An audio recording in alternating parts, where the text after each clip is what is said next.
Star Network. Folks, we got a lot to talk about for this first hour. Let's talk a little bit about what's going on with this recent invasion of Russian forces into the country of Ukraine. We'll bring you up to speed on some of the latest developments with this situation and what President Biden has to say, all while keeping in mind of the implications and the impact that it's going to make us here in America. We'll have that conversation. Also, we'll talk about how a father is now under charges for instructing his 4-year-old to shoot at police in Utah. Man, oh man, we'll have that discussion. And then later, how the Interior Department is now doing its part to bring equality by removing some derogatory names of that offended Native American women from federal land and property. We'll have all of that and a whole lot more, of course, with the Culture Crew. So stay with us. It's all happening on today's edition of The Culture right here on the Black Star Network. Let's go.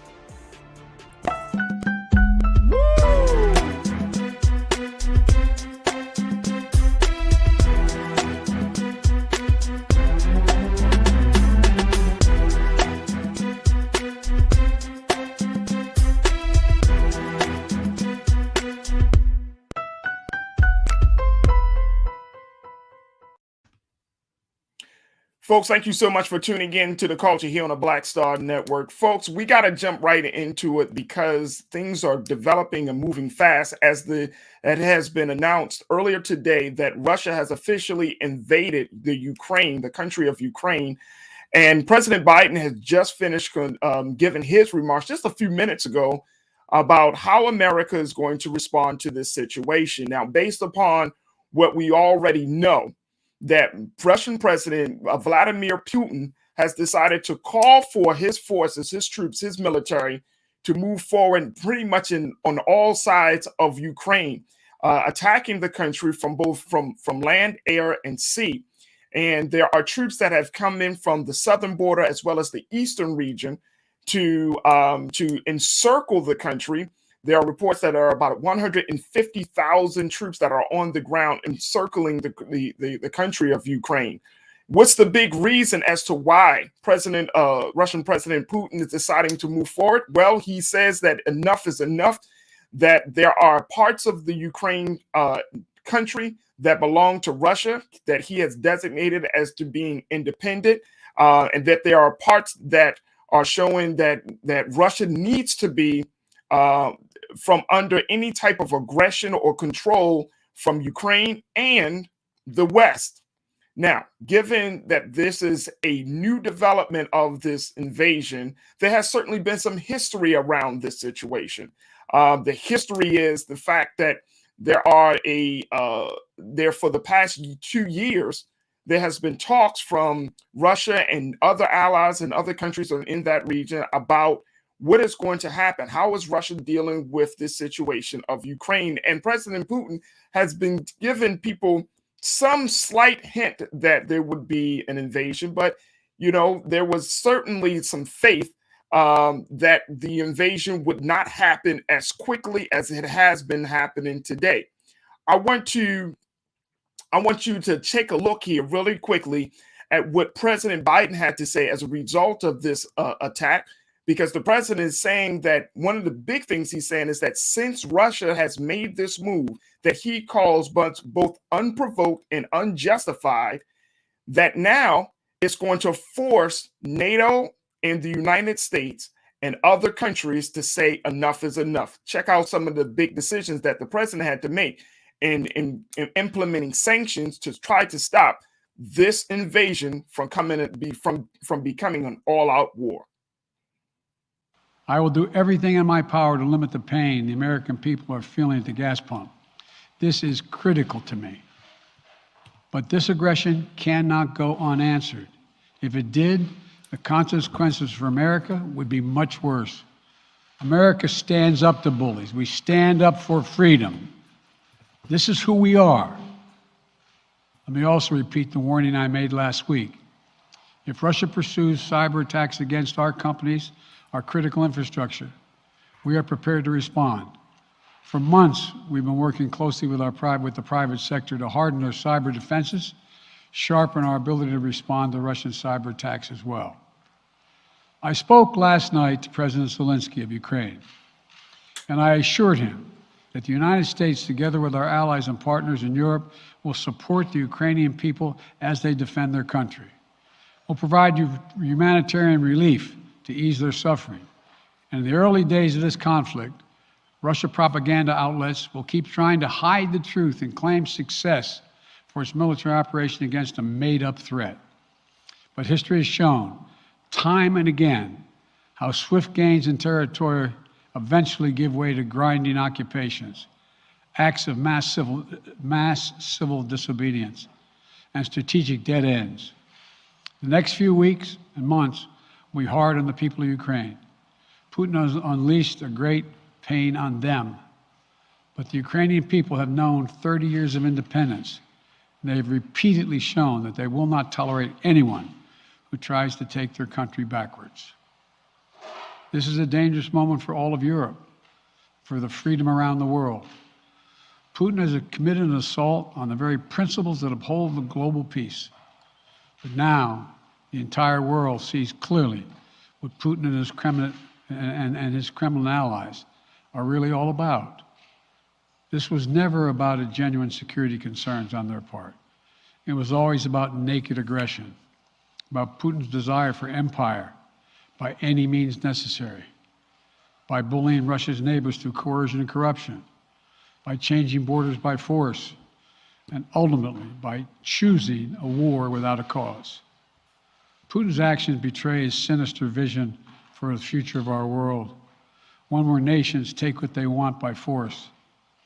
But it is a vision that the United States and freedom-loving nations everywhere will oppose with every tool of our considerable power.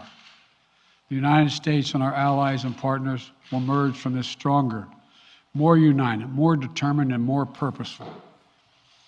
And Putin's aggression against Ukraine will end up costing Russia dearly, economically and strategically. We will make sure of that. Putin will be a pariah on the international stage. Any nation that countenances Russia's naked aggression against Ukraine will be stained by association. When the history of this era is written, Putin's choice to make a totally unjustifiable war on Ukraine will have left Russia weaker and the rest of the world stronger. Liberty, democracy, human dignity, these are the forces far more powerful than fear and oppression. They cannot be extinguished by tyrants like Putin and his armies. They cannot be erased by from people's hearts and hopes by any amount of violence and intimidation. They endure. In the contest between democracy and autocracy, between sovereignty and subjugation, make no mistake, freedom will prevail. God bless the people of a free and democratic Ukraine, and may God protect our troops. That was President Biden earlier this afternoon giving his remarks and kind of going into more detail about some of the big decisions, more importantly, the big economic sanctions that will be placed on Russia. I want to break it down for you folks. And again, I would highly encourage you to listen to what the president said. He only spoke for, it wasn't long, probably about 20 minutes or so. But some of the big things that we gleaned from his remarks is that the United States would cut off Russia's largest banks and largest companies from the Western financial markets and would restrict exports of technology to Russia. Along with that, saying that he would vastly degrade the country's ability to thrive in the weeks, months, and years ahead. He also said that the United States was freezing trillions of dollars in Russian assets, including the funds controlled by Russian elites and their families. And one of the big concerns that people have been saying, that correspondents around the world have saying, is that Putin is only concerned not about the economy for the average Russian citizen, but are concerned about the money of the oligarchs in that country. So the president is saying that the United States was freezing trillions of dollars, including the funds controlled by Russian elites and their families, making them pay for what he calls a premeditated attack against a free nation in Europe. The president also said that he is authorized sending more troops to Eastern European countries in the NATO alliance. Now, while he vowed again that American troops will not engage with Russia in Ukraine, he did say that the United States would defend its NATO allies if Russia moved beyond Ukraine's border. I want to bring in one of our Culture Crew members, Nira Muhammad, who is a writer. She's an activist, and she's host of Queen Talks with Nira podcast that can be heard, and get her take on this as we have this discussion, because there's a lot to take in, a lot of moving pieces in this whole scenario. And I think we need to have some very, very big discussions about it. Nira, thank you so much for being a part of the conversation. It's always good to have you. It's always great to be here, Farajii. Thank you for having me. Absolutely. Absolutely. Before we get to, let's do this. Before we get to you, let's take a quick pause. When we come back, let's have the conversation about what is the next steps, or what do you think what do you suspect may happen over these next few hours, especially around this issue. Folks, we got to take a quick pause. When we come back, more conversation about the Russian invasion of Ukraine. Stay with us. It's The Culture here on the Black Star Network.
Don't you think it's time to get wealthy?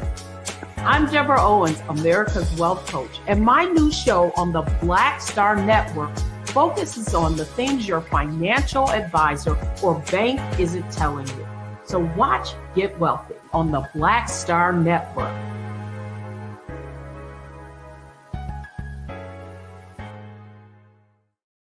Pull up a chair, take your seat. The Black Tape with me, Dr. Greg Carr, here on the Black Star Network. Every week, we'll take a deeper dive into the world we're living in. Join the conversation only on the Black Star Network. Hi, I'm Dr. Jackie Hood Martin, and I have a question for you. Ever feel as if your life is teetering and the weight and pressure of the world is consistently on your shoulders? Well, let me tell you, living a balanced life isn't easy. Join me each Tuesday on Black Star Network for A Balanced Life with Dr. Jackie. We'll laugh together, cry together, pull ourselves together, and cheer each other on. So join me for new shows each Tuesday on Black Star Network, A Balanced Life with Dr. Jackie.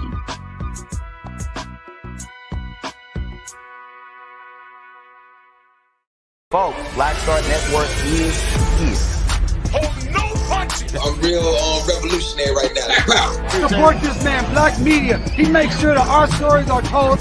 Thank you for being the voice of Black America, Roland. Stay black. I love y'all. All momentum we have now, we have to keep this going. The video looks phenomenal. See, this difference between Black Star Network and Black-owned media and something like CNN. You can't be Black-owned media and be scared. It's time to be smart. Bring your eyeballs home. You dig?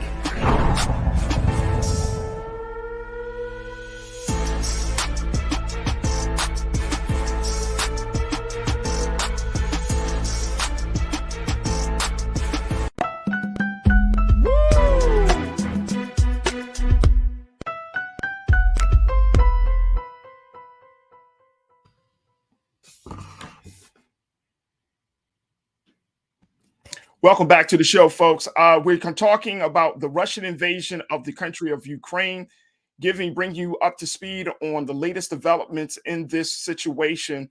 There are a number of moving parts, and what we've heard earlier today was President Biden vowing that something will be done. The United States will not sit idly by. The United States will take action as a result of Russian President Vladimir Putin making what the President Biden calls an unjustified, unprovoked attack on a democratic, independent, sovereign nation.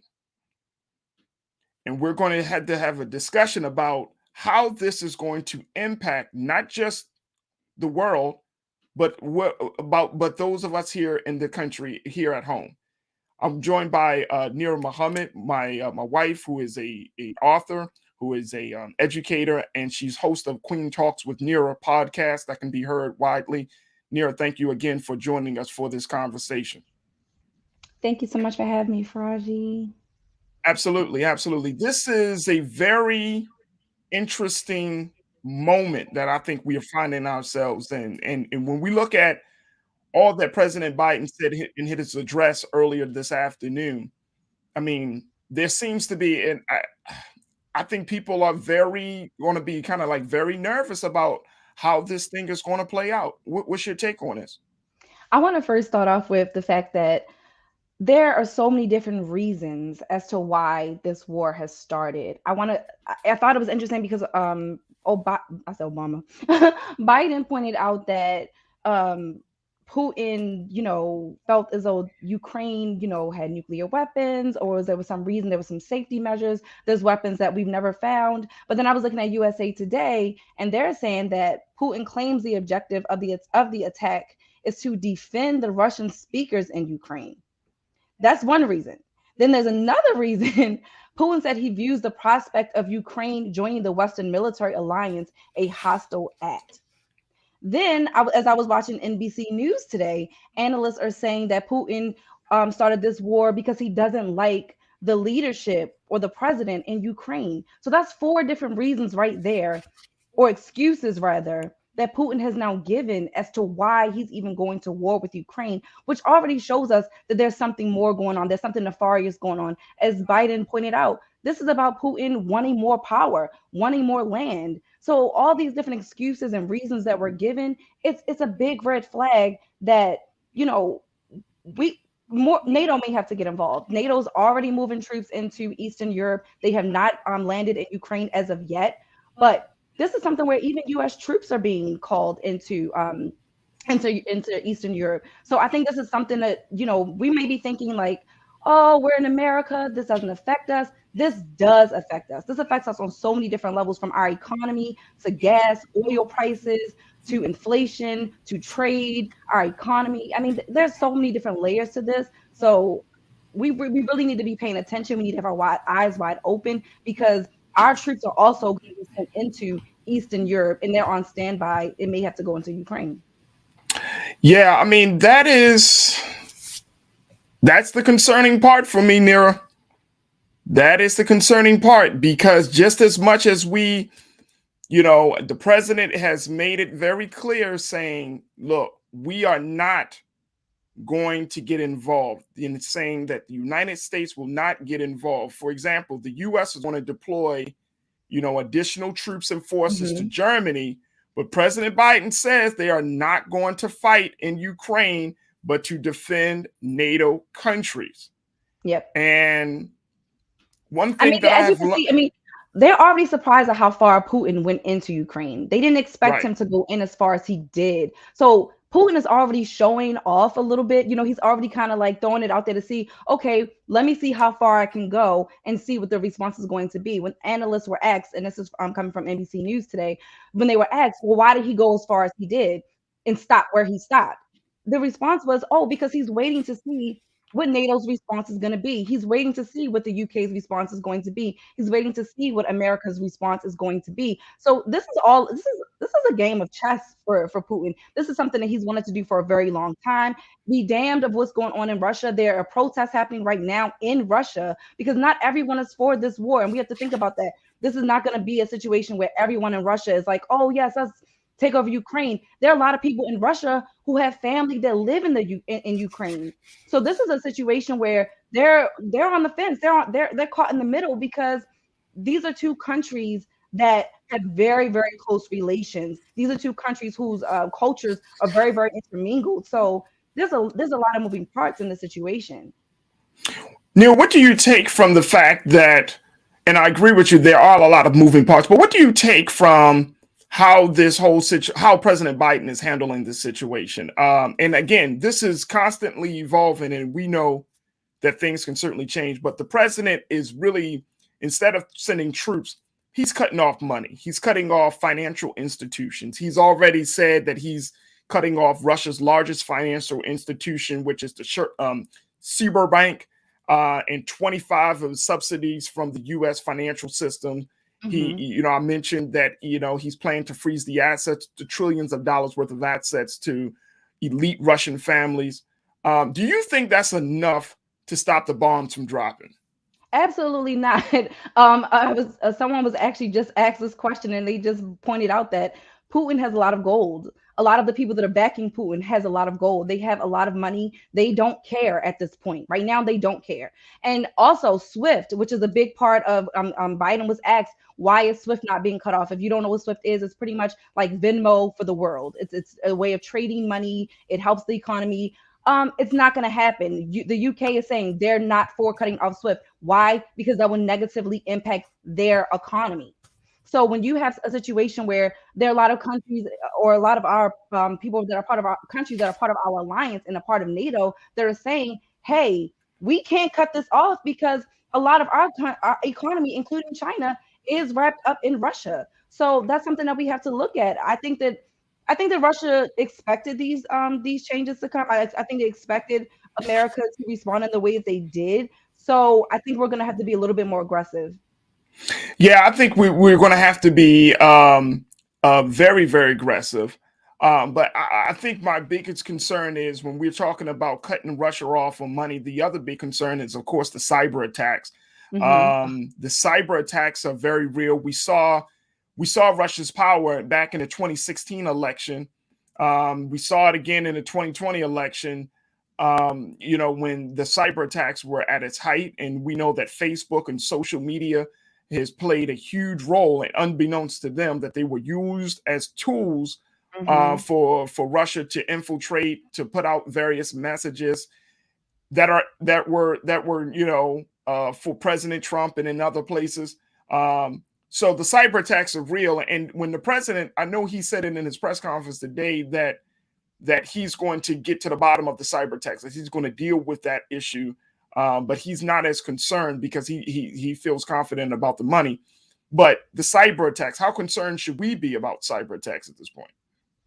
I mean, cyber attacks are a real thing. Right now, the cyber attacks are happening in the Ukraine, even down to the school systems. So when you think about, people are like, okay, well, it's not money. It may not be the banking system. But when you think about the disruption of even the school system, that's pretty scary, because that's when you start to get into the day-to-day lives of even children. So if they're, taking it that far to disrupt school systems, we should be worried. We definitely should be worried. I will say social media has, in some cases, been playing a positive role in what's going on, because I just learned today that TikTok has been very, very, and I mean, just like the people of Ukraine, the everyday citizens have been really capturing what's going on the ground and posting to TikTok.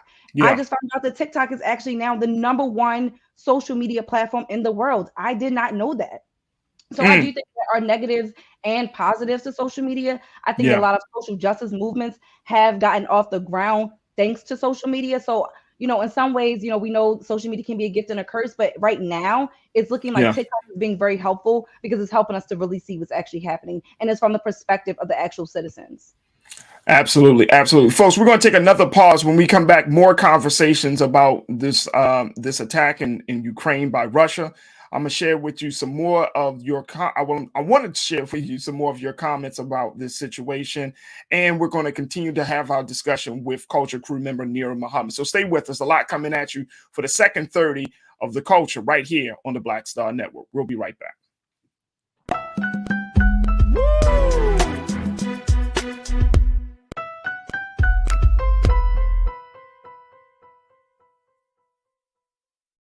Pull up a chair, take your seat.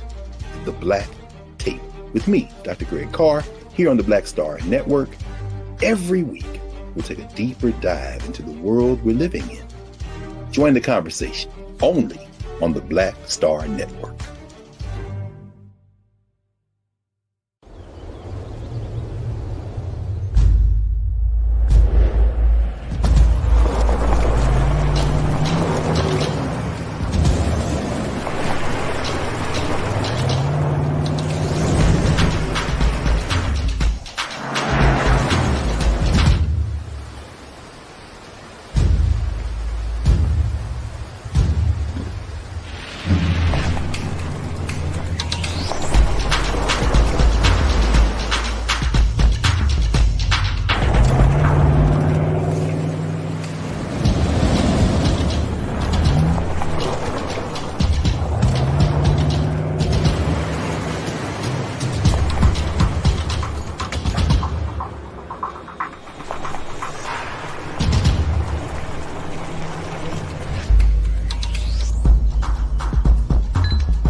I'm Deborah Owens, America's Wealth Coach, and my new show, Get Wealthy, focuses on the things that your financial advisor and bank isn't telling you, but you absolutely need to know.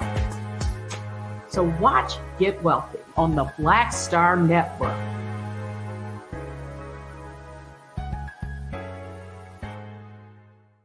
Folks, Black Star Network is here. Oh, no punches! I'm real revolutionary right now. Support this man, Black Media. He makes sure that our stories are told. Thank you for being the voice of Black America, Roland. Stay black. I love y'all. All momentum we have now, we have to keep this going. The video looks phenomenal. See, there's a difference between Black Star Network and Black-owned media and something like CNN. You can't be Black-owned media and be scared. It's time to be smart. Bring your eyeballs home. You dig?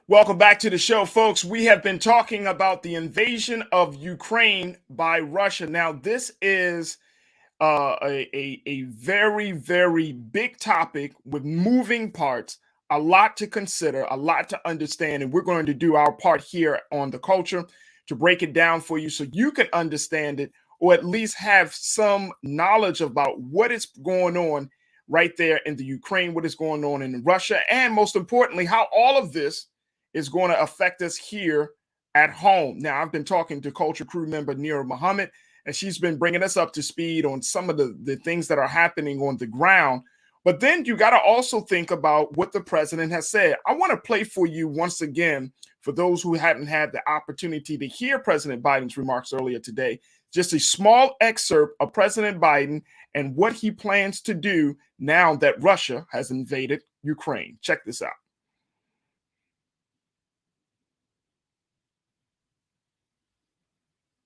Pump.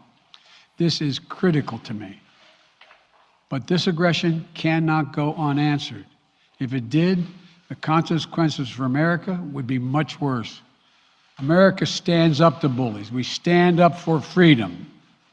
This is who we are. Let me also repeat the warning I made last week. If Russia pursues cyber attacks against our companies, our critical infrastructure, we are prepared to respond. For months, we've been working closely with the private sector to harden our cyber defenses, sharpen our ability to respond to Russian cyber attacks as well. I spoke last night to President Zelensky of Ukraine, and I assured him that the United States, together with our allies and partners in Europe, will support the Ukrainian people as they defend their country. We'll provide humanitarian relief to ease their suffering. And in the early days of this conflict, Russia propaganda outlets will keep trying to hide the truth and claim success for its military operation against a made-up threat. But history has shown, time and again, how swift gains in territory eventually give way to grinding occupations, acts of mass civil disobedience, and strategic dead ends. The next few weeks and months will be hard on the people of Ukraine. Putin has unleashed a great pain on them, but the Ukrainian people have known 30 years of independence. They have repeatedly shown that they will not tolerate anyone who tries to take their country backwards. This is a dangerous moment for all of Europe, for the freedom around the world. Putin has committed an assault on the very principles that uphold the global peace. But now, the entire world sees clearly what Putin and his Kremlin allies are really all about. This was never about a genuine security concerns on their part. It was always about naked aggression, about Putin's desire for empire by any means necessary, by bullying Russia's neighbors through coercion and corruption, by changing borders by force, and ultimately by choosing a war without a cause. Putin's actions betray his sinister vision for the future of our world, one where nations take what they want by force. But it is a vision that the United States and freedom-loving nations everywhere will oppose with every tool of our considerable power. The United States and our allies and partners will emerge from this stronger, more united, more determined, and more purposeful. And Putin's aggression against Ukraine will end up costing Russia dearly, economically and strategically. We will make sure of that. Putin will be a pariah on the international stage. Any nation that countenances Russia's naked aggression against Ukraine will be stained by association. When the history of this era is written, Putin's choice to make a totally unjustifiable war on Ukraine will have left Russia weaker and the rest of the world stronger. Liberty, democracy, human dignity, these are the forces far more powerful than fear and oppression.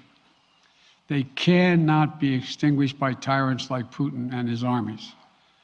They cannot be erased by from people's hearts and hopes by any amount of violence and intimidation. They endure.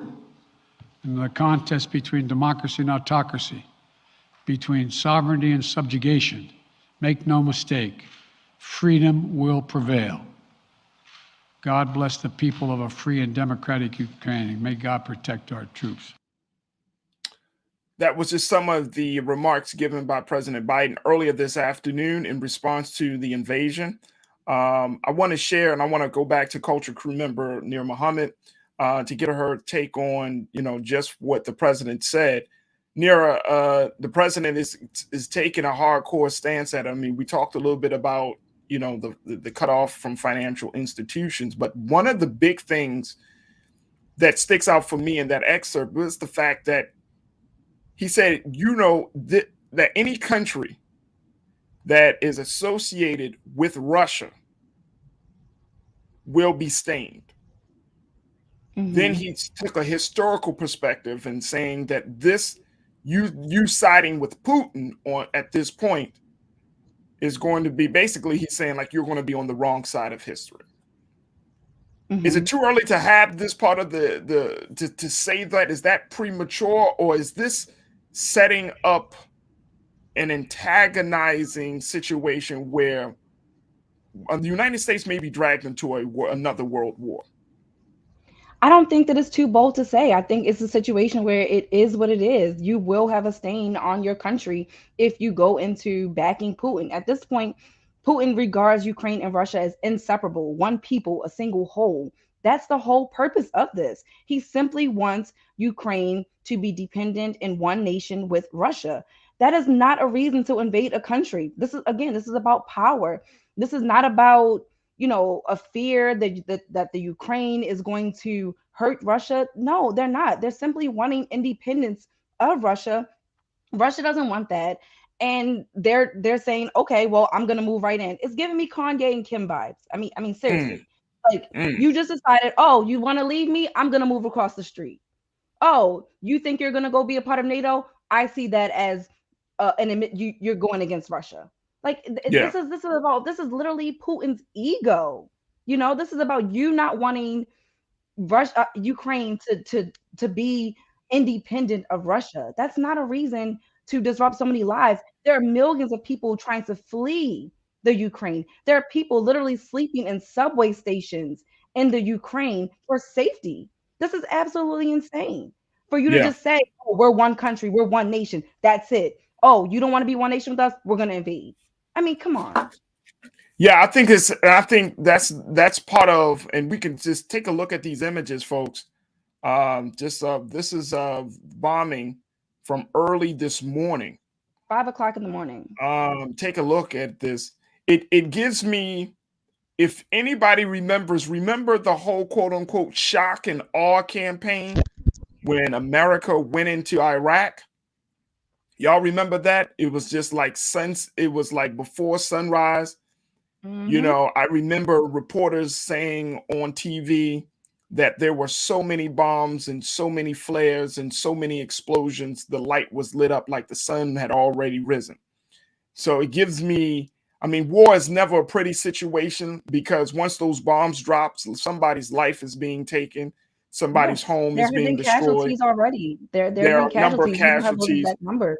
Absolutely. And I'm going to pull up those numbers. But the other part of this, and this is something that I think we need to put out there, dear, is the fact that there are a number of thousands of protesters have already taken to the streets and squares of major Russian cities, from Moscow and other cities across the region, to protest the fact that President Putin was wrong to make such a decision, and to wake up to the fact that their government is bombing a country that they have seen and have been told is a quote unquote brotherly country, a brotherly nation.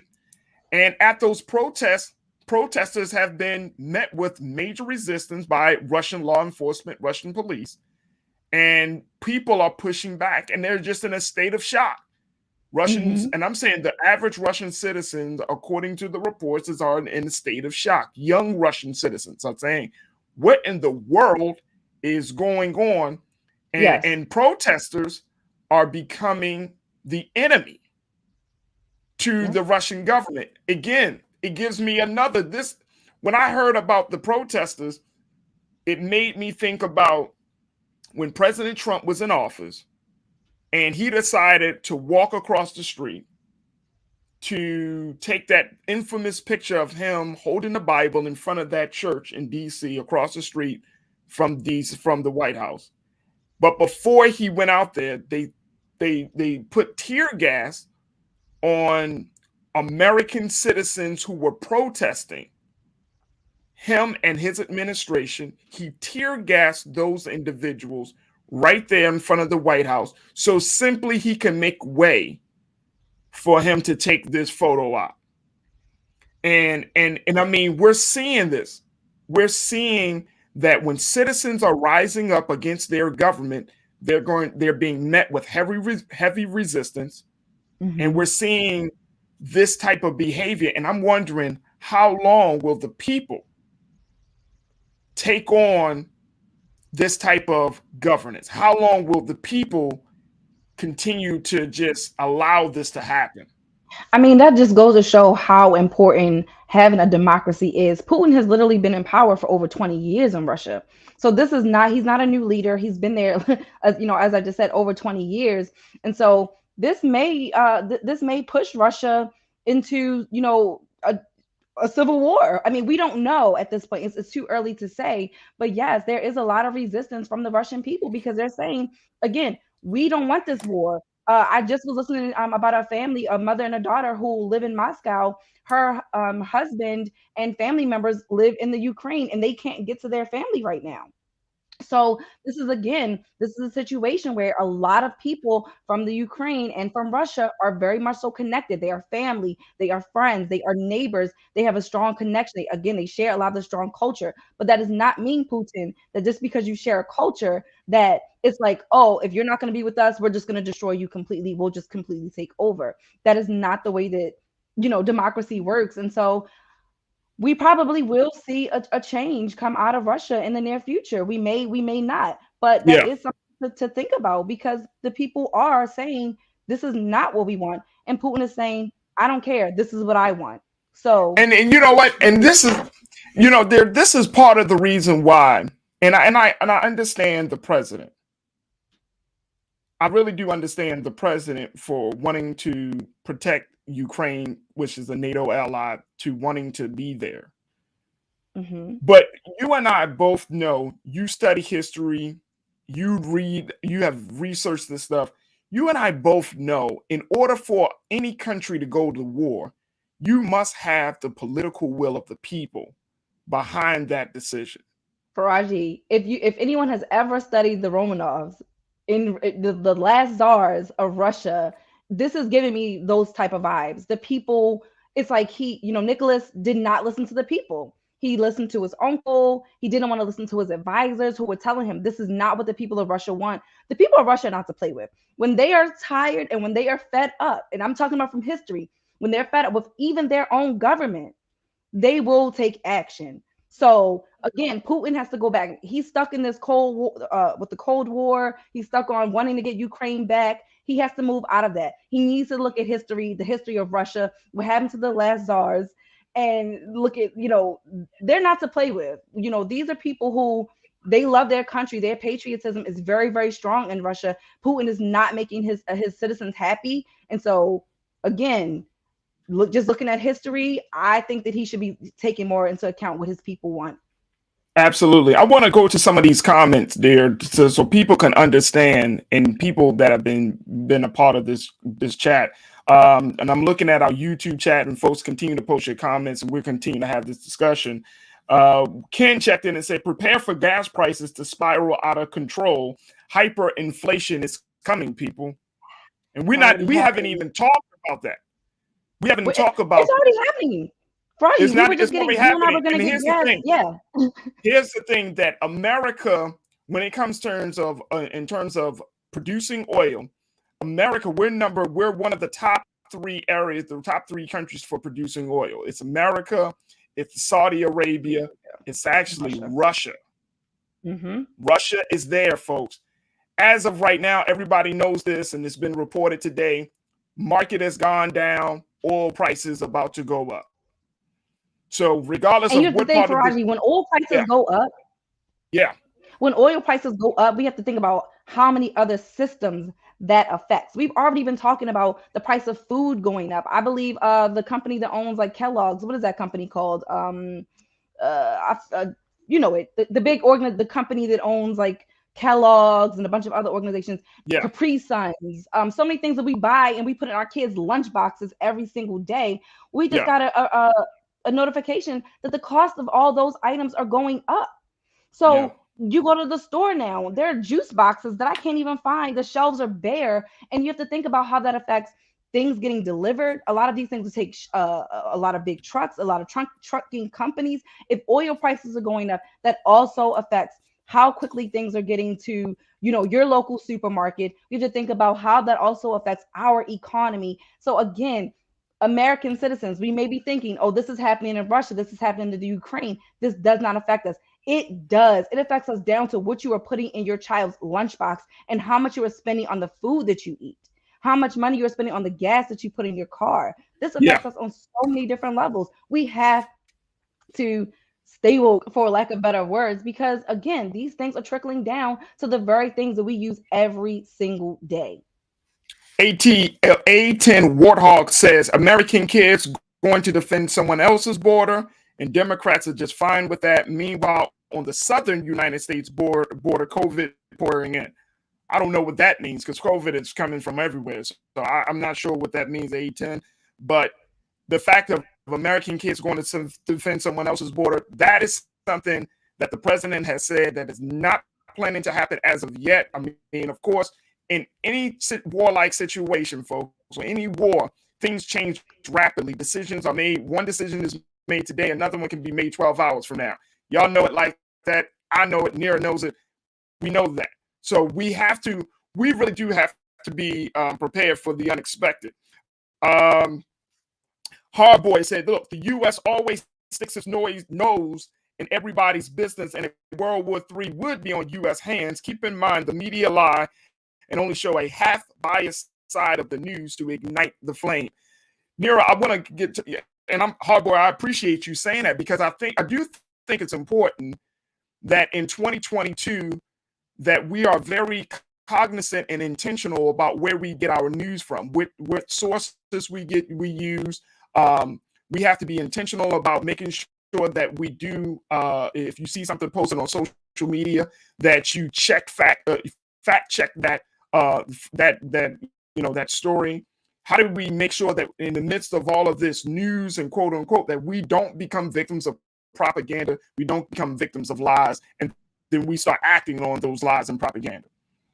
Oh my goodness, it's the same thing that I tell my students. Anytime you're looking up something or you're learning something new, you always cross-reference it. You never, ever, ever use simply one source. You always cross-reference it. Personally, I don't like to cross-reference with just two sources. I like to go into 3 to 5, but I'm a Virgo and I'm a kind of an overachiever. So when I go down that rabbit hole of research, I really go down that rabbit hole. But you really do have to look at some of those more reputable news sources. If you're looking at a news source that, you know, it could be just an op-ed, it could be an opinion piece, that's something to think about. Who's given this op-ed? Who's given this opinion? Why does their opinion matter? It could, you know, this could just be someone sitting in their living room just making up stuff and spreading, you know, propaganda, or it could be a journalist whose research is on the ground running and they're giving you a firsthand op-ed about what they're seeing on the ground. So again, you have to look at your sources. You have to check. I personally like to use like USA Today. There are a lot of different sources that you can use. But again, I like to use the more reputable ones. And I also like to use multiple different ones. I don't ever just look at one source and take what they say as face value. You have to check multiple sources.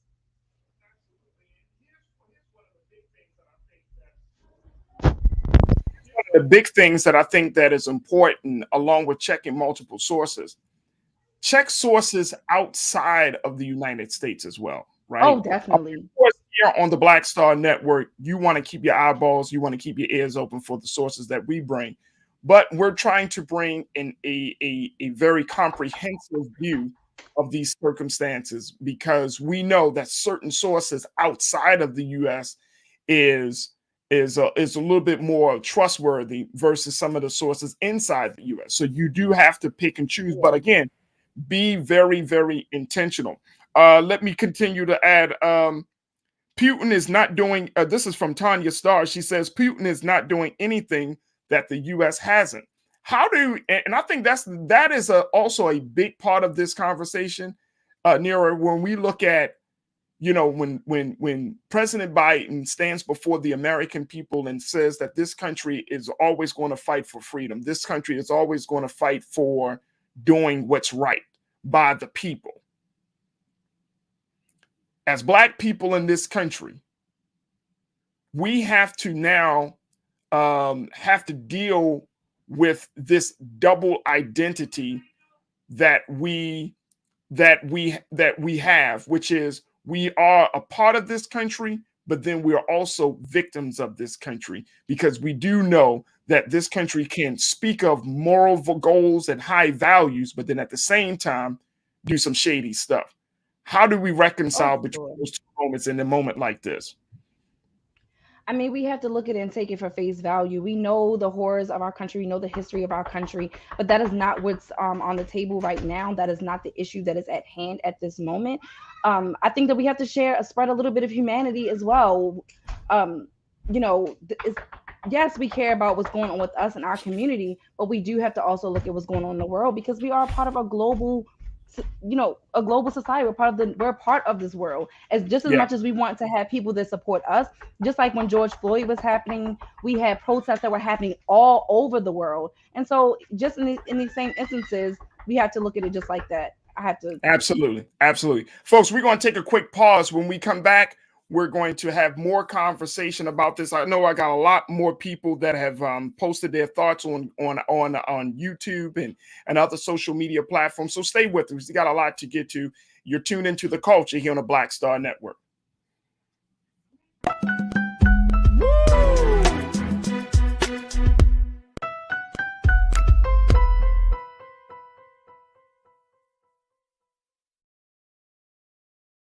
Don't you think it's time to get wealthy? I'm Deborah Owens, America's Wealth Coach, and my new show on the Black Star Network focuses on the things your financial advisor or bank isn't telling you. So watch Get Wealthy on the Black Star Network.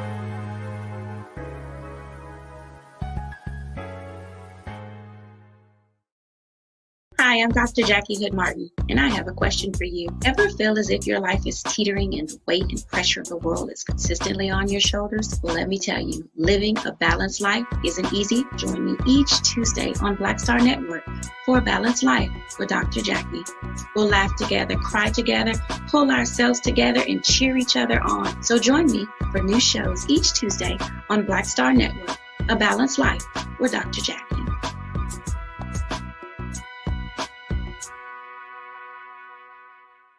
Pull up a chair, take your seat. The Black Tape with me, Dr. Greg Carr, here on the Black Star Network.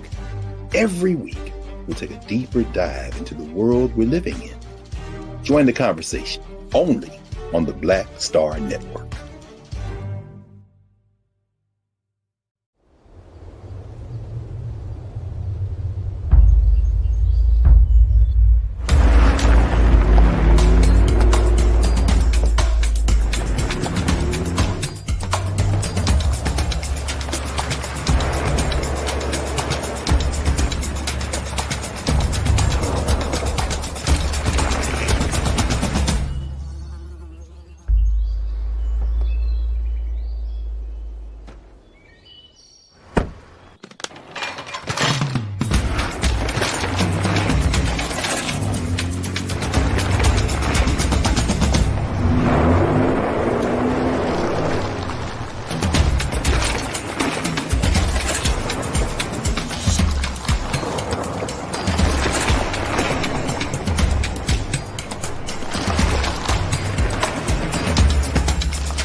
Folks, welcome back to the show of The Culture here on the Black Star Network. For the second hour, we want to continue to have our conversation about this very, very important and big situation of Russia invading the Ukraine and what this means for us here back at home in America. We've been talking to Culture Crew member Nir Muhammad, and now we're going to be joined by Dr. Gerald Horne, who serves as a professor at the University of Houston. Dr. Horne has done research addressing issues of race in a variety of relationships involving labor, politics, civil rights, and war. And we're happy to have him join us for this conversation this afternoon. Dr. Horne, thank you so much, sir, for being on The Culture here on the Black Star Network. Thank you for inviting me. Absolutely. Dr. Horne, as we look at this situation, we know about some of the peripheral issues that are popping up. We do know that, for example, President Biden has decided to move and implement economic sanctions. We also know that there have been protesters on the streets of Moscow and in other parts of Russia. We also know that the Ukrainian people are suffering, a number of casualties, and that the bombs are still dropping. But I think the big question mark of this whole conversation, Dr. Horne, is what does this all mean for us here back at home, especially when you have an America that is so divided already politically? Well, I think the country will be divided even further. What does it mean for the people in the United States? Well, first of all, our tax dollars are going for arms that are being shipped as we speak to the Ukraine, which is equivalent to throwing gasoline on the fire. And there is a distinct possibility that this conflict will not simply be limited to a conflict between Ukraine and Russia. Recall that what helped to trigger this controversy is the fact that Moscow objected to the possibility that Ukraine would join the US-dominated North Atlantic Treaty Organization, NATO. Likewise, Moscow objected to the fact that there are US missiles surrounding Russia, and they wanted those missiles pulled back. Just like in 1962, the United States threatened to blow up the world because the Soviet Union had placed missiles in Cuba. The world almost was blown up, and we're in an analogous situation today as we speak. So, Dr. Horn, given that this is actually a relationship, in I feel like at any time there is a war that happens in any parts of the world, the United States has its hand in it in some way, shape, or form. With these economic sanctions, with the direction that the President Biden is taking, do you foresee that it will just stop there, or are we going to be dragged into another war? Well, another war is a distinct possibility, but this may be the mother of all wars because we're talking about two nuclear armed forces, Moscow on the one hand, Washington on the other. But even if a war does not take place, I think you also need to bring into focus the giant that is lurking off screen. I'm speaking of the People's Republic of China. I think that if we survive this crisis, future historians will well ask, how was it that Washington, beginning with Obama and Hillary Rodham Clinton and continuing with Biden, kept talking about a pivot to Asia and confronting China, which by some measures has a larger economy than that of the United States, but yet somehow Washington keeps getting detoured and now is bogged down on this Ukraine-Russia border, which means that if things go in this direction, China might be the ultimate beneficiary of this conflict. And how significant is that? Can you break that down for our watchers, Dr. Horn? How significant is it that we make sure that China stays in a place that benefits the United States? How significant is that? Well, even before this conflict, it's possible to say that that is not in the cards, I'm afraid to say. Sometimes it's difficult to reverse the tides of history. Recall that this week marks the 50th anniversary of Richard M. Nixon, the then U.S. president's journey to China, where he helped to effectuate an anti-Moscow coalition with China. And in return, China received massive foreign direct investment from the United States. Entire manufacturing plants floated across the Pacific that has now created this juggernaut. As noted, even before the crisis of today, it was unclear if the United States would be able to reverse that particular trend. Now, with this brush fire erupting on the Ukraine-Russia border, it becomes even more difficult to predict that trend will be reversed. That is to say, somehow trying to keep China out of the passing lane, or in fact, exceeding the United States of America. And with that, I mean, because for some of us may know that the relationship between the United States and China is a very close relationship. We're getting everything from products and services. And, you know, like you're saying, China has actual ownership in this country. And so, you know, the question was asked, I remember, to President Biden earlier today, and after his remarks, you know, he was asked, Mr. President, will you try to convince China to not get involved? And he said, I can't speak to that right now. Well, he can't speak to it because I doubt if it will happen. Recall that it was just a few weeks ago, on February 4th, 2022, at the opening of the Beijing Olympics, you saw a boycott, diplomatic boycott that is, by the United States and its allies. But front and center with President Xi Jinping of China was President Putin of Russia. They issued a 5,000-word statement that basically suggests that this is a new alliance. And going forward, you're going to have a face-off between the North Atlantic Alliance, which has been dominating world politics for hundreds of years, speaking of the United States and its Western European allies. But there is a new kid on the block, if you like, that is to say this Xi-Putin alliance. And it's unclear to me which alliance will prevail. Certainly, it's difficult for the United States to confront China because you'd have to confront Microsoft, Apple, GM, KFC, Tesla, all the other U.S. corporations that are so heavily invested in the People's Republic of China. So to a certain extent, from Washington's point of view, if you want to get at China somehow, you have to do it through indirection. That is to say, by weakening its closest ally, which happens to be Russia. So give us a context, Dr. Horn. How scary would it be for a China-Russian alliance? How scary would that be for the United States? Well, it depends what the United States' intentions are. If the United States' intentions are peaceful, well, it should be no problem. However, that has not been the recent history of the United States of America. I need only remind you of Afghanistan, Iraq, Libya. You have a lot of blather on the media nowadays about how this being the first eruption on the European continent since World War II, since 1945. They must have forgotten what happened a few decades ago in the former Yugoslavia, when the United States bombed Serbia into smithereens and helped to serve as midwife to the birth of a new nation, speaking of Kosovo, over the objection, by the way, of Moscow.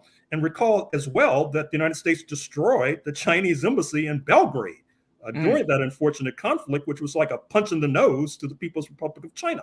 So if that latter trend continues, well, I'm not sure what the fate of the small planet will be. Dr. Hunt, I have to say that this is very scary.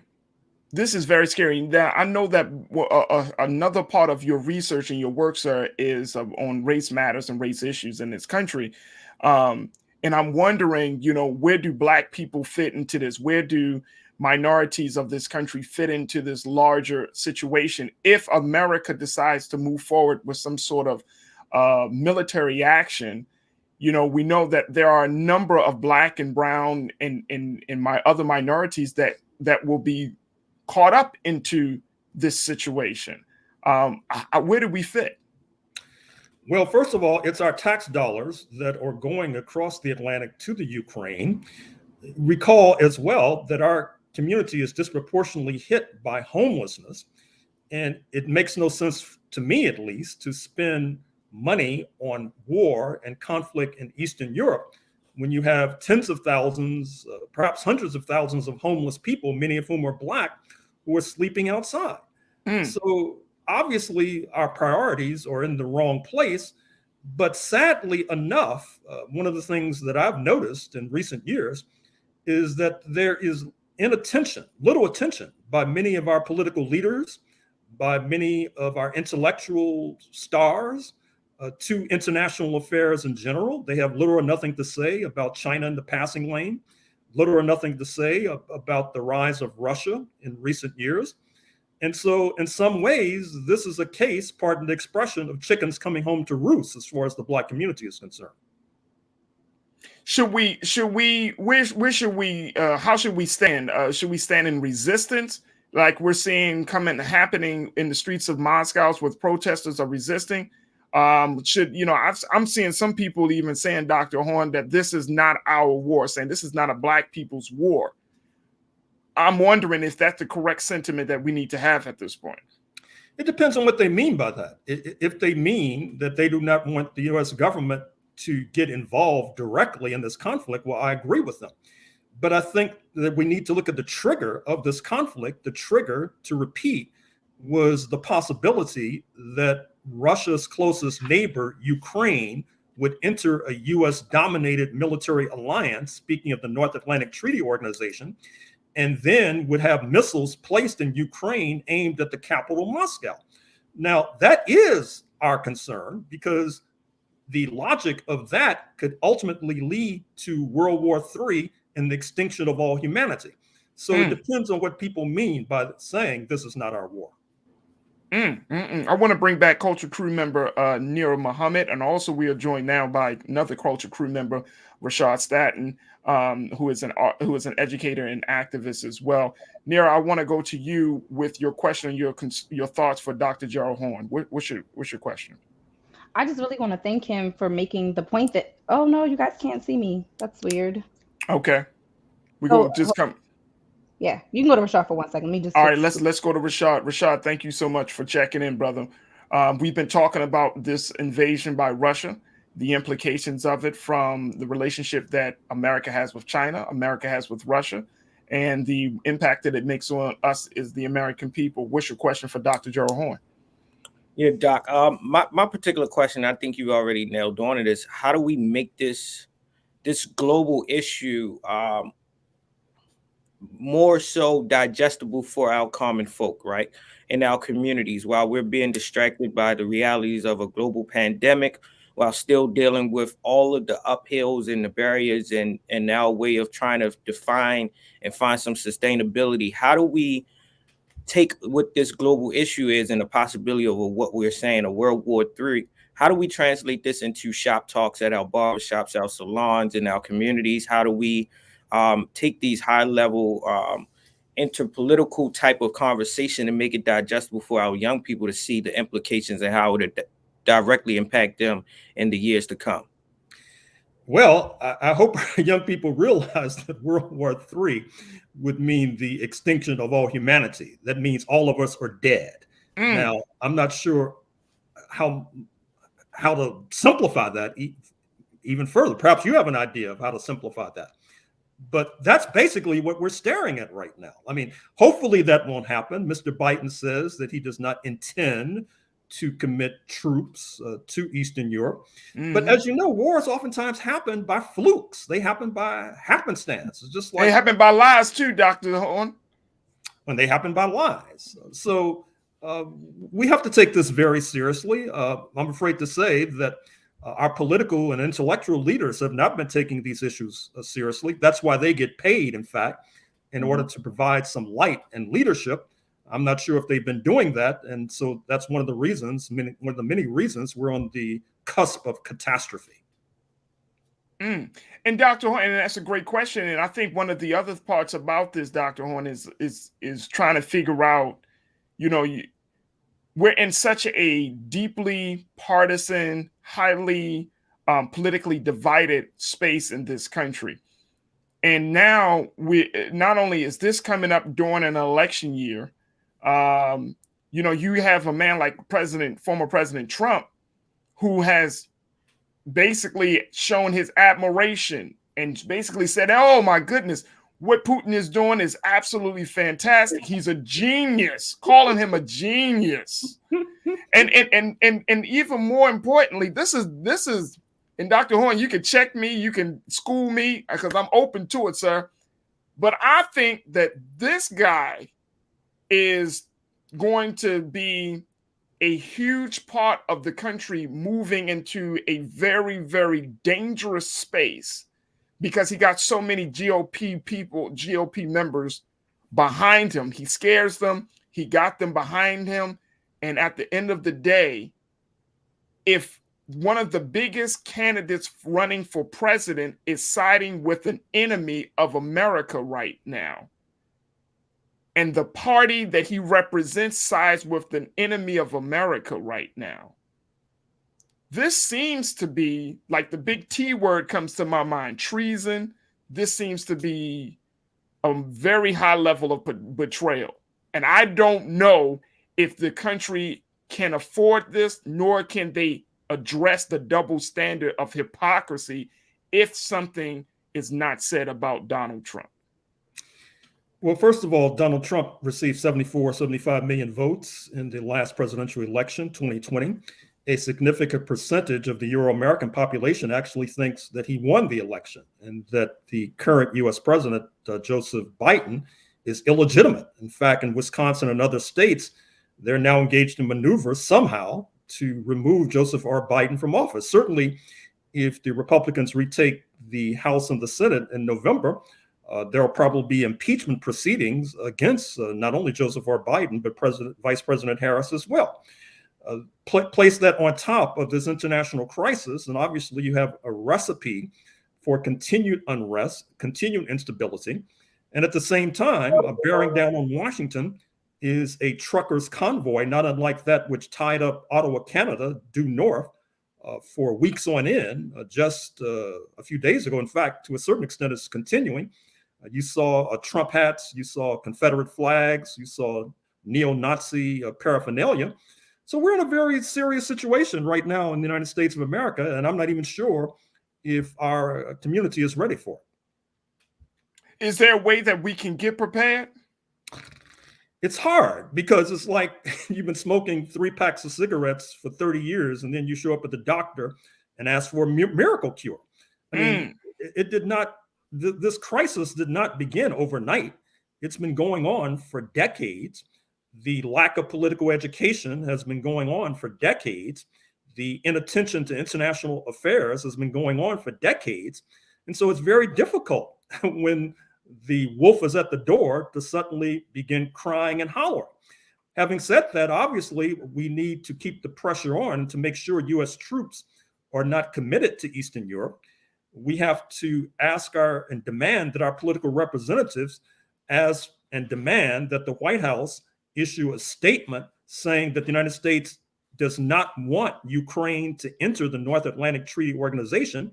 And obviously, the United States needs to negotiate with Moscow about all these missiles surrounding Russia, which is a trigger for the current crisis. This is, folks, we've been talking to Dr. Gerald Horne about this situation that has unfolded in the Ukraine with Russia invading Ukraine. I want to see if we can bring back Nira. Nira, are you with us now? I know you had some tech issues. I am here. Okay, awesome. I want to give you an opportunity to share your thoughts or post your questions with Dr. Horne as well. Oh, I'm like, I don't know what just happened. Like, my computer is being really weird, you guys. I'm so sorry. I just wanted to add to when you were asking the doctor about how important it is for, Black people are saying, this isn't our fight. This isn't a time for us to get involved. But I do want us to really take a moment to look at the seriousness of this.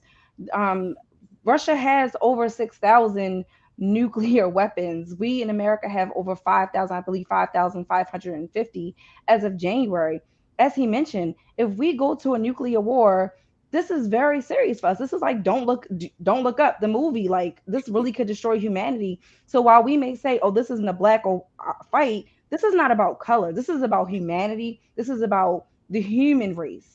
So again, a nuclear war would be disastrous for all of mankind. So we got to stop always thinking about things as being Black or white and really look at what this means for us. And again, this war, as I mentioned earlier in the conversation, has trickled down to even our pockets. So we may not feel like we're directly impacted by this, but if you drive a car and you have to put gas in it, you're impacted. If you go to the grocery store and you buy groceries, which I'm pretty sure most of us do, you are impacted.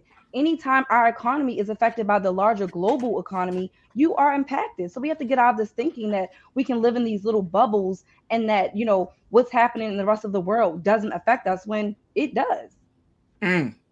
Dr. Horne, can you speak to that about the fact of, putting it in black and white terms and in terms of the people, that this is a human rights issue, not just a black and white issue, and more importantly, that our livelihoods are going to be upended because of this move across the waters? Well, Sister Nira is right on. I mean, obviously, gasoline prices at the pump are going up. I saw a headline the other day that said it's over $6 a gallon in Los Angeles as we speak. Russia is a major energy producer. You might have noticed that as of this moment, the Europeans, who are heavily dependent upon Russian natural gas and Russian petroleum, have not put sanctions on those two sectors.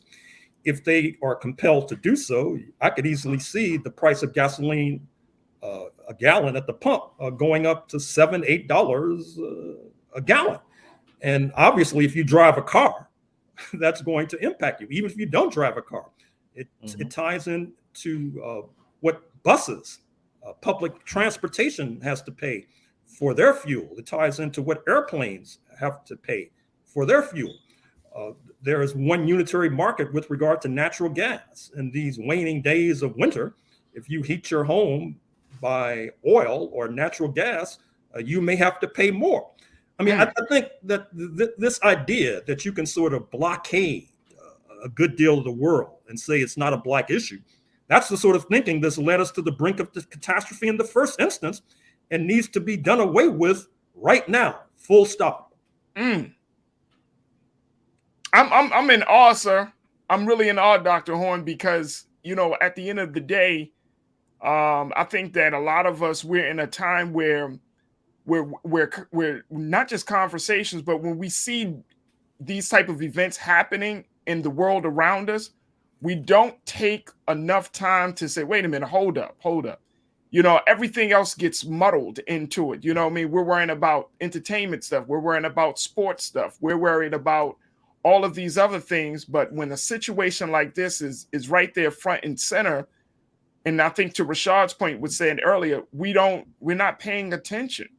We're not paying attention. And I'm seeing some of the responses from your early remarks, and one of our viewers and watchers say, well, can we really say World War III? Is this just kind of clickbait that we're using such a language for?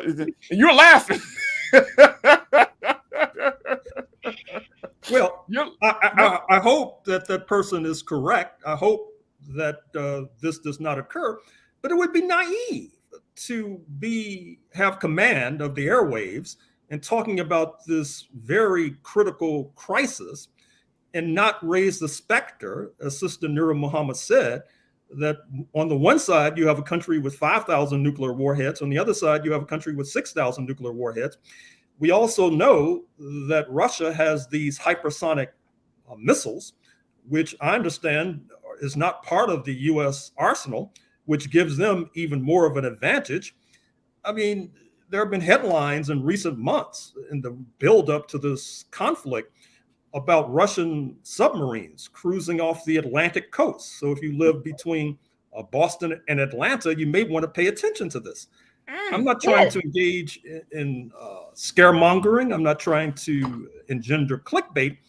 I'm trying to say that this is a very serious crisis, and it's well past time for people to start paying attention. Or if you're not able to pay attention, make sure your political representatives and your intellectual leaders are paying attention. Mm-hmm. Farajii, I'm sorry. I'm sorry. That just brought me to the thought. Oh my gosh, now I've lost my thought, Farajii. OMG. I was like, oh no, let me back up. Let me not say anything. But okay. I mean, this is very serious when you talk about the fact that they did not even expect Putin to invade as soon as he did. This is what analysts are saying. They didn't expect him to invade as soon as he did. They thought that this was months, in advance. They were like, what? This is happening already? So again, we can be naive and we can say, oh, World War III is not going to happen. But again, this is a country, a nation that has over 6,000 nuclear weapons and that are saying to the rest of the world, don't get involved. This is between Ukraine and I. For Putin to even use that language, this man is not backing down. He's serious. And we have to take it serious before it's too late. Rashad, what's your take on this? And that's a good point. Rashad, what's your take, sir? No, I agree with everything that Dr. Horn has said and Sister Nura Muhammad has said as well. I think that this conversation is critical. It's timely. I love the fact that we are making it make sense and using plain language in those that are not as politically informed, because it is an issue, and the fact that it is being diluted through other things. And the work that I do across the city with young people and young adults is that it is being muzzled by the other things that are streaming on their timelines that are not being lifted up through algorithms and other things that attest to people's interests, right, in their capacity to stay focused on what is of the higher order. I think this is critical in itself, and I think that these conversations need to continuously happen because, like Dr. Horn said, there is close proximity to our direct lives and where we are stationed and living at right now in the United States, that we will be impacted directly and immediately and in real time right now for these implications of other countries and the possibility of war and what the involvement of the U.S. will be. Again, like we said in previous conversations, that politics needs to be made simple to the fact that we all understand what is being pieced out at the tables, right? Because we're all at this table for some reason. But if we're not aware of what we're dieting and what's on the menu, then when you look up, we are the ones that are being feasted upon. And that's one of the big things I think, Rashad, that we all have to kind of keep in mind is that, you have a generation of folks that are not politically savvy. They don't understand the foreign policy. And Dr. Horn, when people are listening to our discussion today, I'm sure that many people are asking the question, well, what do I do? Are there any organizations or are there any institutions that we as the American people can say, we want to voice our concern. We want to encourage this government to use the best of intelligence and diplomacy before getting into an egotistical spat with this Russian leader. I don't think that people want to go to war, Doc. I really don't think that the American people, we're not ready to go to war. I don't believe we have the capacity to go to war at this point. We certainly don't have the political will to go to war at this point. How can people address this and let the United States government know that regardless of what happens, do not bring the United States into this war? Well, your point is well taken. What we're doing on the air right now is a gigantic step forward, but obviously this discussion we're having needs to be replicated and duplicated in student unions and student organizations and tenant associations and labor unions in particular, because labor unions in this country are a sleeping giant. There are more Black people who are members of labor unions than civil rights organizations. They pay dues regularly, oftentimes monthly, sometimes weekly, and oftentimes they have lobbying arms in Washington, D.C. But unfortunately, oftentimes they do not address foreign policy, or if they do address foreign policy, they take the wrong position.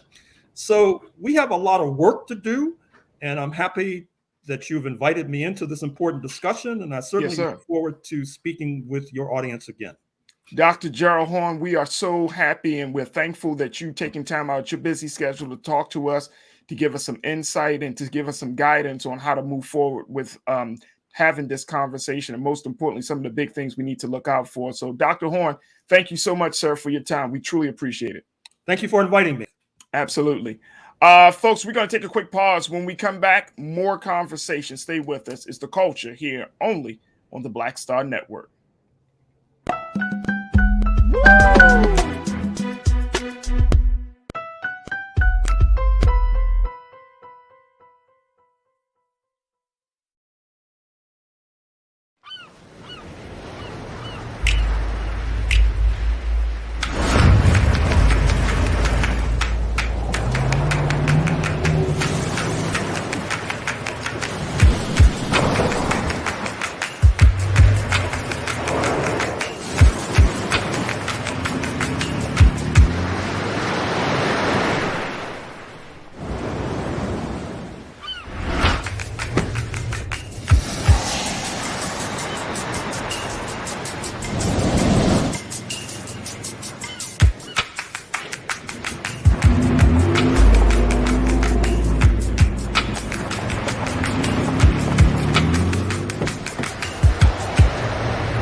Hi, I'm Dr. Jackie Hood Martin, and I have a question for you. Ever feel as if your life is teetering and the weight and pressure of the world is consistently on your shoulders? Well, let me tell you, living a balanced life isn't easy. Join me each Tuesday on Black Star Network for A Balanced Life with Dr. Jackie.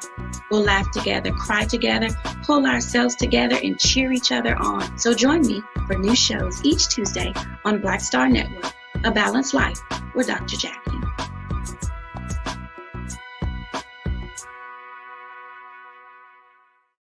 Pull up a chair, take your seat. The Black Tape with me, Dr. Greg Carr, here on the Black Star Network. Every week, we'll take a deeper dive into the world we're living in. Join the conversation only on the Black Star Network.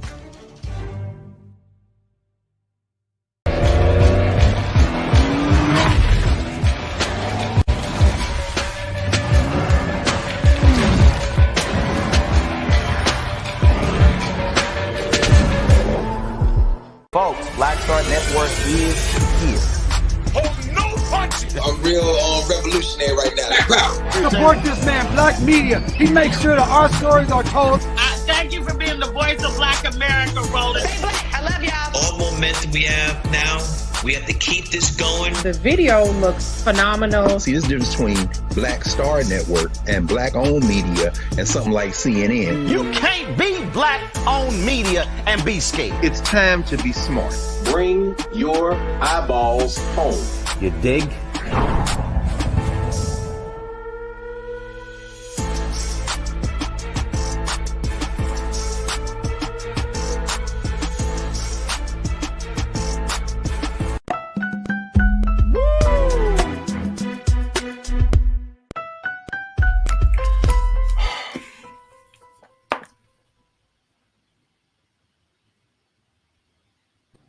Folks, welcome back to the show. I want to bring in my culture crew member Rashad Staten because I think that the discussion that we just had with Dr. Gerald Horne is very important. I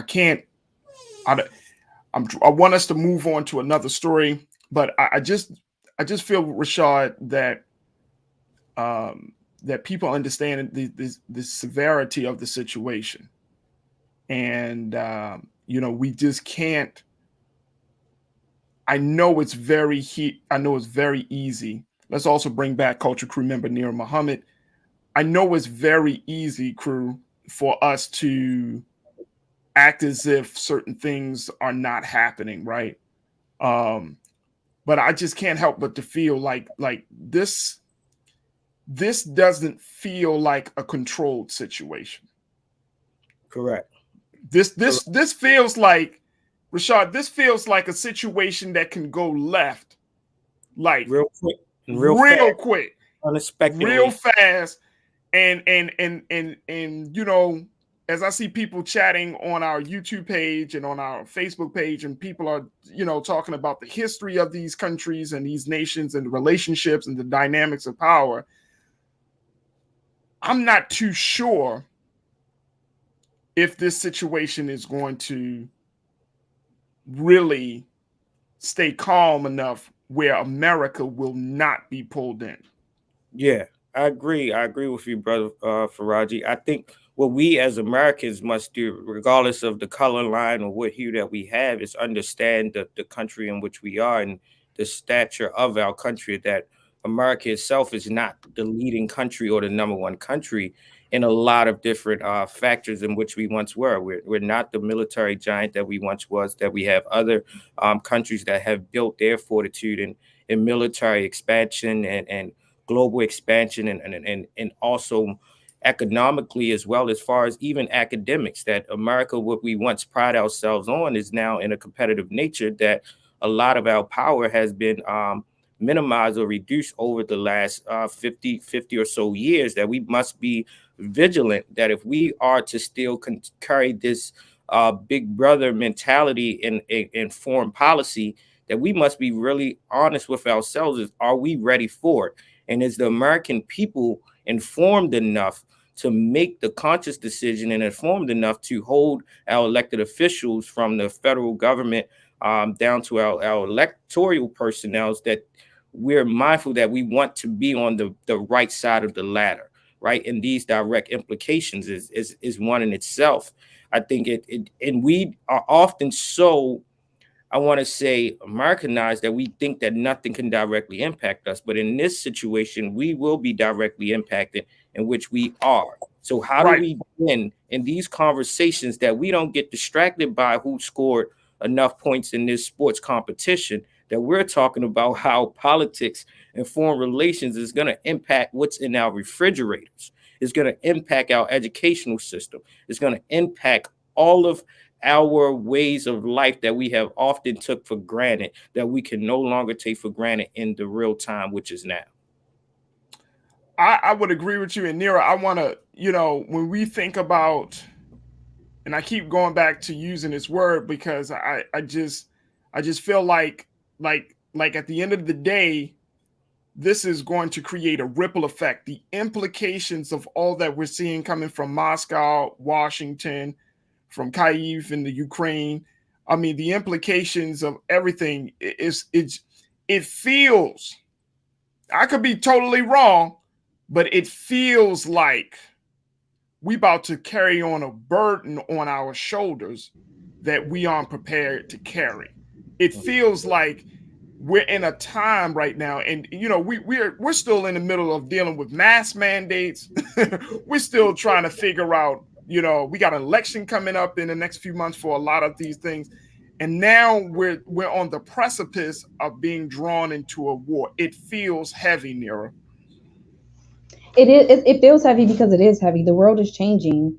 The world is changing. So we have to change along with it. We have to be cognizant of what's going on. I think Brother Rashad said it he said it so eloquently. We have to wake up. Down to our refrigerators. What we put in our refrigerators is being impacted. Our day-to-day is being impacted. Inflation is happening. And guess what? That minimum wage, that $15 minimum wage, that still isn't really enough for many Americans to even afford a 2-bedroom apartment. So we have to be cognizant that these things, we don't think that they impact us, but they do on such a deep and fundamental level. This is scary. Russia has over 6,000 nuclear weapons. It's that scary. But I can tell you what, I truly do believe that the citizens of Russia are going to be very, very pivotal in this moving forward, because they're going to have a lot to say, and they do have a lot more control than I believe they think that they have in terms of what Russia does, because Russia is going to need its people and its citizens to back them. And so that's going to be a big, big thing that we need to pay close attention to moving forward, is how the Russian people are handling their own government and moving forward. I think, and I would agree with you. I do believe that the average Russian citizen has to step into their power, and I believe that it may. I believe, and just because of what we've been seeing over the past 3 to 5 years, that is going to come from the next generation. It's going to come from 20, 30, 40-year-olds, right? Yeah. Who are those people that are out there protesting right now. Yeah. Those who are more, I would say, more conscious of one's humanity. You know what I mean? I truly believe there is a great consciousness that has emerged, not just in America, but around this globe, from the next generation, where we're starting to see seeing some pushback on this. I think it's important that we use our voices here in America, and I'm going to certainly use the platform here that we've been afforded here on the Black Star Network through the culture, that we can't go into no war. I want to be very clear and simple about this. America, we cannot go into war dealing with this situation. And if we don't raise the voice, if we don't become the chorus of resistance in this situation, I feel like, once again, we're going to be lied to. We're going to be taken advantage of. Propaganda is going to be used. Farajii, let me give you some data. We can't go to war. Let me give you some data real quick, though. When it comes to nuclear warheads, Russia stands at 6,255. The U.S. 5,550. Then guess what? After us, that's China. They only have 350. So we're the only nation that's even close to being able to fight against Russia. Just looking at the numbers in terms of nuclear warheads, no other nation even comes close. Look at that. 6,255 for Russia, 5,550 for the U.S., and then in third place is China with only 350. But it's a concern. No one else has even. I mean, they still are almost 1,000 more than what we have, and then as Dr. Horn mentioned, they have a little bit more advanced technology than what we have. But we're only chance though. Like in terms of nuclear weaponry, the U.S. is the only one who's even coming close to what Russia has built up. Well, let's add to this. Let's add to this very quickly, Nera, because you bring it up absolutely valid point. Let's add to that. Let's add to the fact that we are also a part of a culture of ignorance, where when information comes out, we automatically are becoming very skeptical, regardless of what the source may be. Let's add to the fact that we believe we know better, so that we can't be taught, we can't be enlightened, we can't be educated about anything, right? There's this culture that we have to penetrate to even get things started. We're still dealing with a culture, like I said earlier, we're fighting over mask mandates and all of those other things. And I'm not talking about all of that right now, but I'm just talking about the culture where it is hard to get people to think sanely about a situation as severe as war. Even though we know it's serious. But you got to connect the dots to people, like, gas prices, food costs, education, technology with the cyber attacks. You got to help people connect the dots because the culture of ignorance is so pervasive in this country that we don't and we can't see through it. We can't see over it, can't see past it. Go ahead, Rashad. That's the concern that I have, though, bro. That's the concern that I really have. My exact same sentiments of uncertainty and not being in a space of comfortability to this larger matter that's going to directly impact humanity is one that I can only speak to my lived experience in the proximity of me. But I know for certain that I wasn't introduced to foreign policy and education until I got to college, right? And that in itself is a privilege, and that itself that attests to exposure and accessibility, right? So even if we're going through historical analysis and understanding history and its implications, we're taught governmental structures, but then do we understand governmental structures as it connects to foreign policy and how those relationships and things work? That when we sit down and we talking to our peers and we're speaking into our communities, our folks are uninformed because it's not a part of our everyday structures, societies, and how we've been educated, which then means it's a conversation that goes over a lot of people's heads. And it's a conversation that I don't have time for because I once never been informed of it and how it directly impacts us. But that is a space where we don't have time to go back. How do we ramp it up now to make it make sense for the folks right here? And I think that we are actually doing our part, and we can consistently do a part in this because it's not going anywhere. And what we all know is that a war doesn't end overnight, and the implications are not going to be there directly in real time, but they will foster consequences for generations to come, right? And I think that is the most scariest and uncertain part, that is in a space where we're being indoctrinated with so many different things that we cannot pinpoint what if of certain urgency right now, while we are always being distracted to things that really don't matter at all. A celebrity, we can't have a celebrity go in this time to tell us what to do. We can't offer the fact that we want our athletes to be our role models. No, this is an issue that deals with our intellects, our academia, our elected officials, and the powers that be that often a lot of people around in our neighborhoods and from our grandparents to our great-grandparents can't recognize the names of these larger entities that are controlling the global market. And you want to add to that, Rashad? And Nira, this is something that I know that is important and valuable to you, is what Dr. Horn said, getting your intellectuals to get on board with this. I mean, we see all of this is happening. We're having this conversation. But when we get, and this is like, we got to bring the intellectuals, the Black intelligentsia, has to be a part of the conversation about war and the impact that it will have on Black and brown and minority communities in this country, right? Like Black people leadership, like Dr. Horn talked about, civil rights institutions, your NAACP, your Urban League. Minister Farrakhan is going to be speaking this weekend for Savior's Day. He may speak on this. We don't know, but you know, we know he has used that platform before to speak out against war.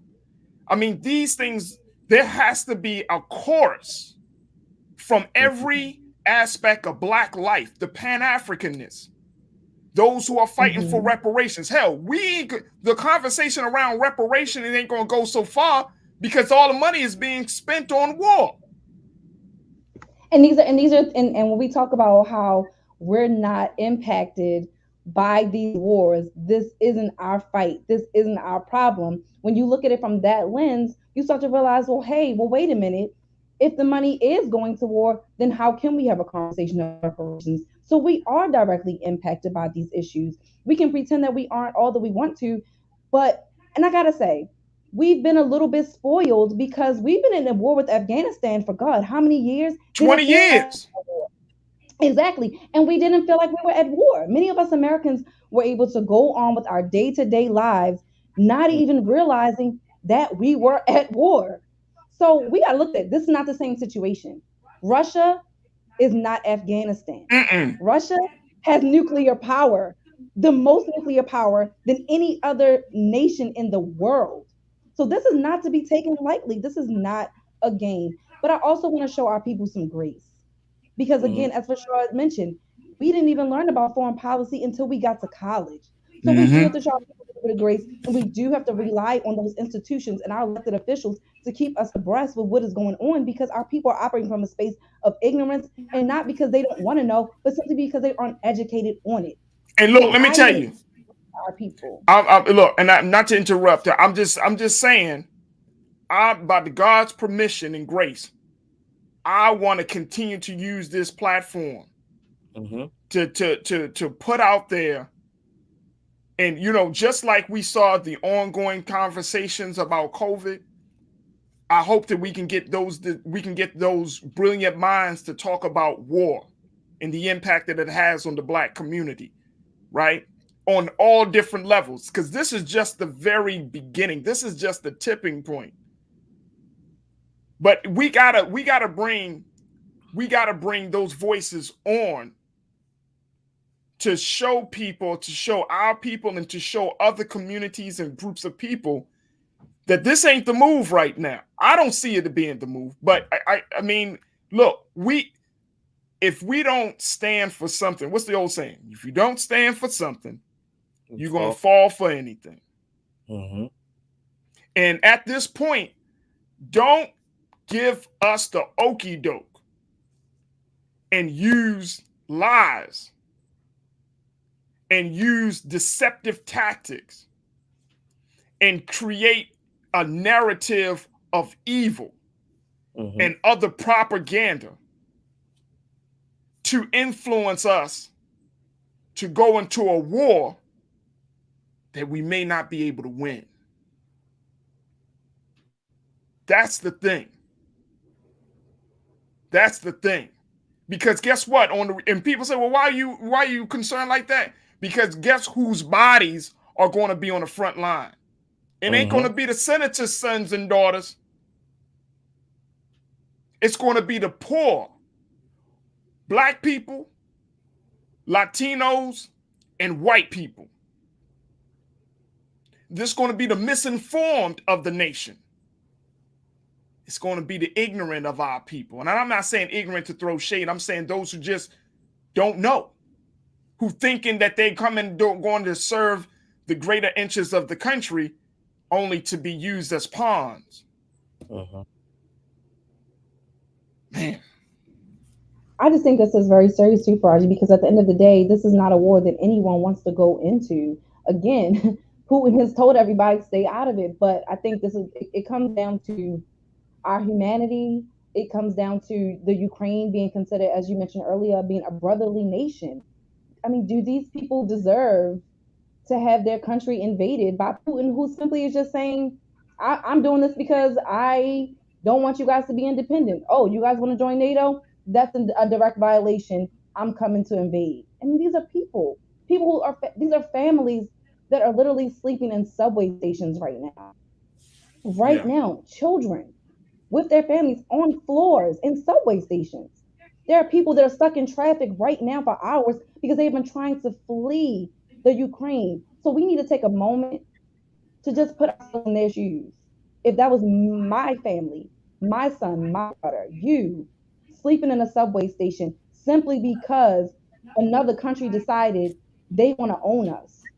I just want us to take a moment to just think about that.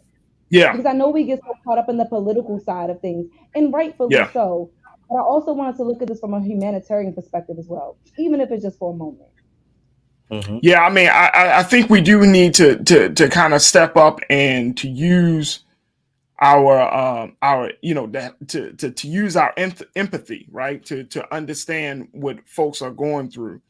And for me, Rashad, it's not about the color of your skin. You know, I think, you know, we all have been what's the word? Educated, for lack of a better word, right? About the trials and the struggles and the tribulations of Black people in this country. Each one of us here, we know that. But then when you start to look at the struggle of Black people, and then you learn about the struggle of other people, your struggle of Black people should not prevent you from feeling the pain of other people. Yeah.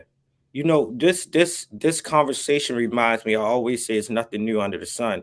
It seems in a space of now of the war in Vietnam, right? When we had our actual intellects, our civil rights leaders, our athletes all taking a firm stance, and it was an unconventional and unorthodox stance at that time because they tried to call them treasons, a fact of treason for not going into favor with that leadership of the country wanted at the time, but understood the humanity of what we were dealing with on our own soil to understand the humanity of the implications if we were to invade others and cause that same war. And I think what we need now is that same type of leadership, that same type of approach of speaking outside of just ourselves, but speaking on the whole larger picture. That no, this war in itself will have implications, and we're still living through the implications of the Vietnam War, right? Come on, brother. Understanding that while we're still dealing with the loss of billions of people from our Afghanistan war through our invasion when we went into Iran and the other things, that do we really have the capacity, the bandwidth, and the humanity to still deal with this and going into war when we're dealing in a global pandemic, in a fight that, yes, America has to have a role, but do we take it into a role of military weaponry? That may not be our stance. That may not be the most advantageous way in a space where we just don't have it as a people. And like you said, maybe this conversation is something that will be resolved with a next generation that is ideal towards humanity itself. Mm-hmm. But the old guard approach in the way in the world is now, one of the two got to give. Because at this point, we are continuously being bombarded and pulled in polar opposite directions that no one has a clarity on what the world will look like tomorrow. To wake up today and that the bombing of the airport in itself being on my timeline just mad. Come on, brother. It went straight into prayer, right? And this was not a prayer for me, but this was a prayer for the world, right? Because this is a world issue. And this is a world issue, brother.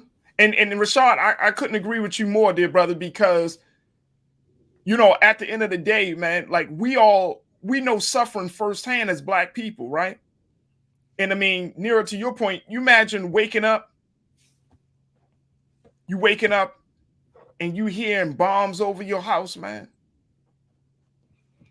Or I mean, seriously, look at these images. At the end of 5 o'clock in the morning.